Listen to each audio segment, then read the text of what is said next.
Just like, how is that the app can really combat that? Of course, it's giving you that education in a sense if you're willing to really open it. Yeah. And mind you, it makes sense too because in this time, it is less books and more iPads and everything like that. So please. So we're in perilous times, as my mom says all the time. But I think the app is going to make the difference if and only if people utilize it. It's so many resources out in the world, and they say all the time, if you want to hide something from someone, put it in a book. And so we were like, we're not even going to put it in a book. We're going to put it in something that's easily obtainable to people. It's in iOS. It's in Google Play. Yeah. All you have to do is download it, put your information in, and literally what we wanted to do is make it so easy that it removes all of the hard work for you. Yeah. Because the information, to be honest, it's out there. Yeah. But who is going to Google all 15 to 20 of the candidates? Who's going to reach us like Jamal Gill? Convenience. You know? And so what we do is we want to streamline it for you so that you don't have to go research 20 candidates. That we can just do the research for you, put it on the app, and so you can say, okay, boom, boom, boom, these are the people I'm comfortable with. And what we do with the amendments and referendums, we give you the text that you're going to see on the ballot, but we break it down into layman's terms. A vote no means this, a vote yes means this. Voted on top, voted on that. Oh, so you guys have so if there's a bill currently going around your city or whatever, you would have that bill break down what the meaning of the bill is, what voting yes and what voting no is? Yes. Wow, that's so much. Because it's so important. Because a lot of time, first of all, they write it in this really difficult to understand jargon. Oh my God, they love the vernacular. Oh, it's tough. And imagine, guys, we're privileged. We're college educated. Yeah. Can you imagine someone that English is not their first language? Can you imagine someone who this is their first time voting? It is so difficult.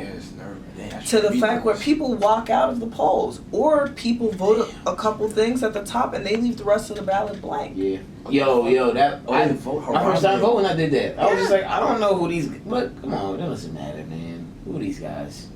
First time voting, I was scary. 18, I think. Yeah, 18. I was just like, wait, that was 2009. Yeah. Nigga, that was yeah. It was Obama. Obama time? You that much like come out the wrong time. We didn't get to vote for Obama though. Wait, who? We didn't get to. We was like a couple of months too young for Obama. Okay, so it was his second term. But I was talking about a different. I knew the first couple. You out there?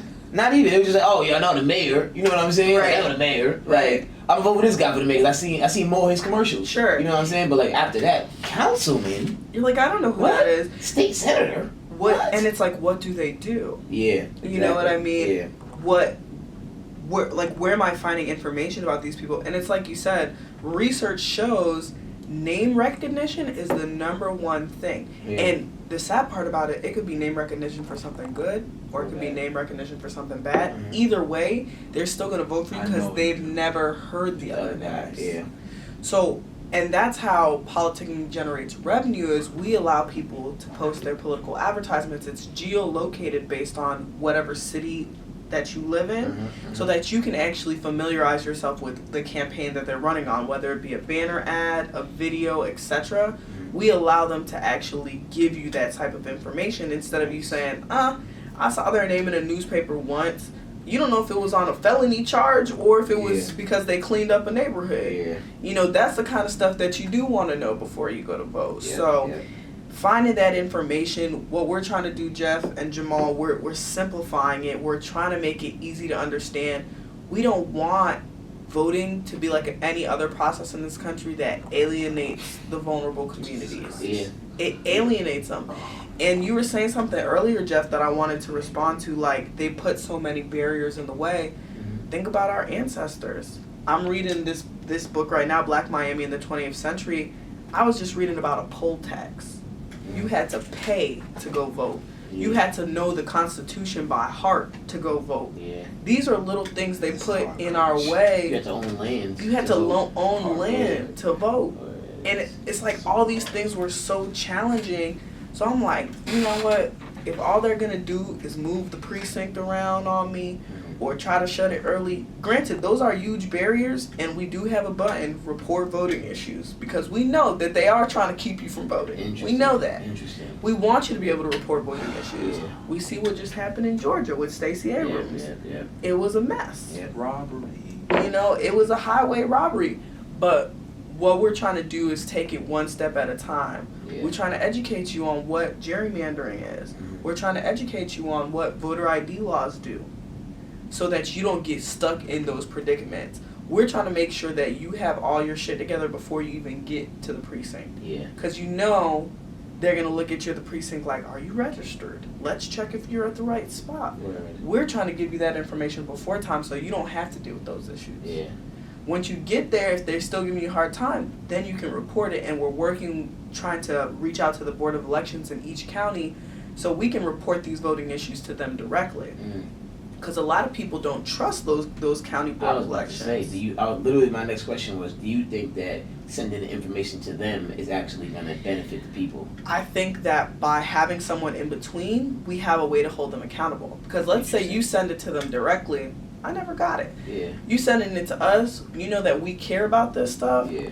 If we don't see some sort of action on their part, we can go to the news.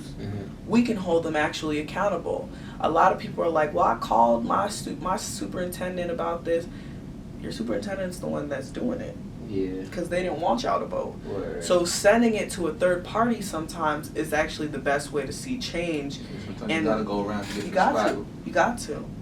So it's challenging, and I mean, there's so much that are going to continue to be obstacles, but with politicking, we're taking the first step in ensuring that people that look like you and I are getting themselves to the polls, and not just getting themselves there, but knowing what they're talking about.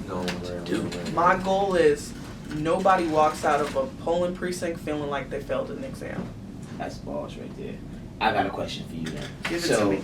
Now that we're on the presidential debates, and I know we talked about this a little bit before, but like, there's certain topics that people care about. We got healthcare, we got jobs, we got education, now we got climate change, things like that, the environment.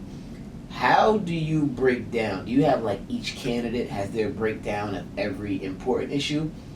Do you have like certain issues that each candidate has to hit? Like, how do you, healthcare, there's a lot of candidates that have a little bit of a fuzzy, outlook on healthcare. You got Andrew Yang who says things like, I'm for the idea of Medicare for all, or I like the idea of reparations for slavery in the Jim Crow era. Sure. But that doesn't mean that they support it. Right. That doesn't mean that that's one of their top priorities. Yeah. Right.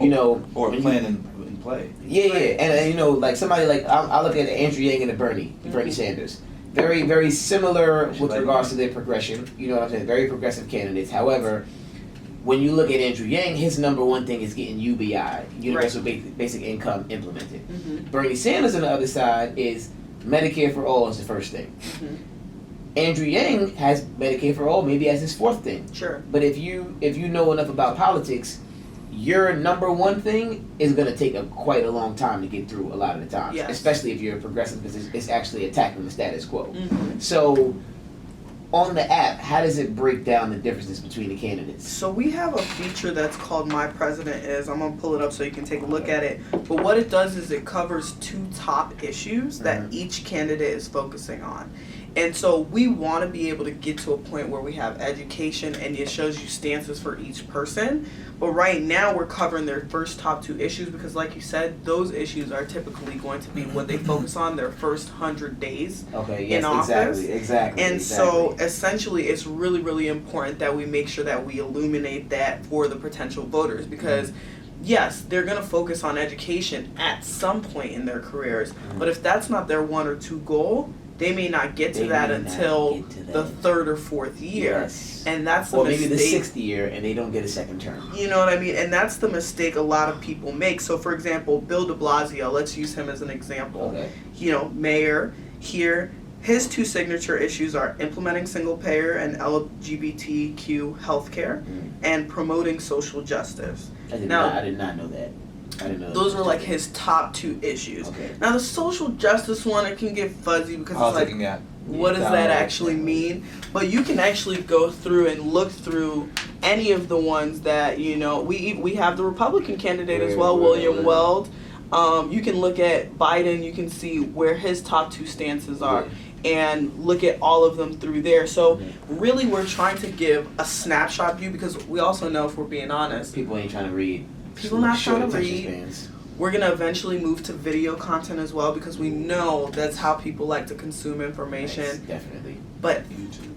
30 seconds to a minute, most millennials' mind is gone. Yep. So we have to give it to them in snapshots. And make them want to go get more after that. Make them want to go get more. So we're trying to make sure that we give them those bite-sized amounts of information. We chew it up for them. All they got to do is swallow it. Wow, that's beautiful. That's what politicking is trying to do. And another cool thing we've done is candidates that we think have similar bases. So, for example, a Harris versus a Cory Booker. Okay. Both African Americans, so they may have similar bases. What we did is a candidate matchup where we actually search through and we give you the information, like you said, like you're asking about education and criminal justice reform. We actually go through and stratify their stances on each one on a side-by-side basis, so you can compare this, and we actually call it we called it for Booker and Harris, nobody wins when the family feuds. Because, you know, they were actually very cool. They're